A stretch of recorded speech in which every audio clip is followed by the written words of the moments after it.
అందరికి నమస్కారం.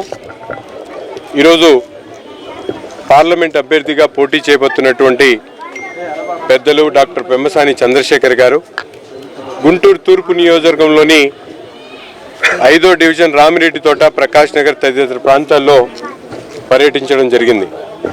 ముఖ్యంగా పేద బడుగు బలహీన వర్గాల ప్రజలు, చిన్న చిన్న కుటుంబాలు, రెక్కాడితే డొక్కాడనటువంటి పరిస్థితులు ఉన్నటువంటి కుటుంబాలని ప్రత్యక్షంగా కలిసి వారి జీవిత ప్రమాణాలను, ముఖ్యంగా ఈరోజు వారు పడుతున్నటువంటి ఇబ్బందులను, ఎన్ని సంవత్సరాల నుంచి అక్కడ నివసిస్తూ ఉన్నారో వారికి ప్రభుత్వం వైపు నుంచి ఎటువంటి సహాయ సహకారాలు అందిస్తూ ఉన్నారు, లేకపోతే పిల్లలకు ఉద్యోగాల పరిస్థితి ఏంటి, జీవనోపాధి కోసం ఏమైనా ప్రభుత్వం నుంచి వాళ్ళకి ఎటువంటి సహాయ సహకారాలు అందుతున్నాయని చెప్పి ప్రత్యక్షంగా ప్రతి ఒక్క వ్యక్తిని కూడా కనుక్కున్నటువంటి పరిస్థితులు.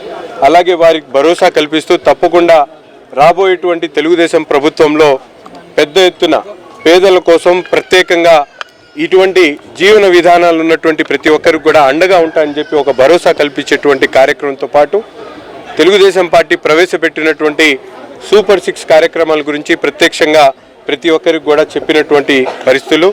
ఈరోజు రాష్ట్రంలో ప్రతి ఒక్కరు కూడా ఉన్నటువంటి జగన్మోహన్ రెడ్డి గారి ప్రభుత్వాన్ని ఎప్పుడెప్పుడు సాగనంపాలనే ఆలోచనతో ప్రజలు ఎదురు చూస్తున్నటువంటి పరిస్థితులు ఉన్నాయి. ఎప్పుడు లేనటువంటి విధంగా చరిత్రలో మొదటిసారి ఎన్నికల కోసం రాజకీయ పార్టీలు ఎదురు చూస్తాయి, కానీ ఈరోజు ప్రజలు ఎదురు చూస్తూ ఉన్నారు.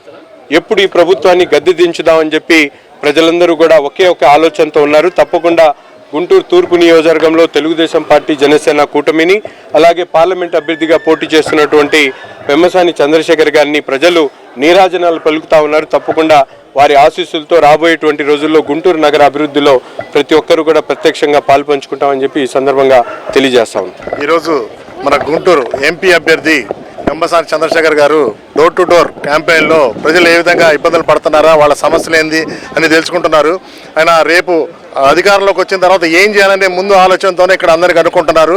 ఇక్కడ 10 సంవత్సరాలైంది అధికారంలోకి వచ్చి, 5 సంవత్సరాలను ప్రతిపక్షంలో ఉన్నాను, నేను ఏం చేయలేకపోయా అన్నాడు. దాని తర్వాత అధికారంలోకి వచ్చిన తర్వాత ఆయన గంజాయి, గుట్కా, హెరాయిన్ అమ్ముకునే ఆలోచనలో ఉన్నాడు, కానీ ప్రజల గురించి పట్టించుకునే పాపాన పోలేదు. ఏదన్నా మొన్న కలుషిత నీరు దాకా చనిపోయినప్పుడు ఏంటంటే నా మాట ఎవరు కార్పొరేషన్ అంటలేదు, నేను ఏం చేయగలుగుతాను, అలానే మీరు దిగిపోవచ్చు కదా అన్న. మీరు దిగిపోయే బదులు మళ్ళీ ఇప్పుడు మీ కూతురు కూడా పెడతాను, నువ్వేం చేసావా, నీ కూతురు ఏం చేస్తాను, నువ్వు తీసుకొస్తున్నావు, ప్రజలు నేను తొంగలో దొక్కే టైం దగ్గరికి కూడా ఇది అని చెప్పడం జరిగింది. అదేవిధంగా రేపు సంకీర్ణ ప్రభుత్వం వస్తుంది కాబట్టి ప్రజలందరూ తెలుగుదేశం, జనసేన సంకీర్ణ ప్రభుత్వానికి ఓట్లేసి గెలిపించాలి, అభివృద్ధి కోరాలని చెప్పి కోరుకుంటున్నాను.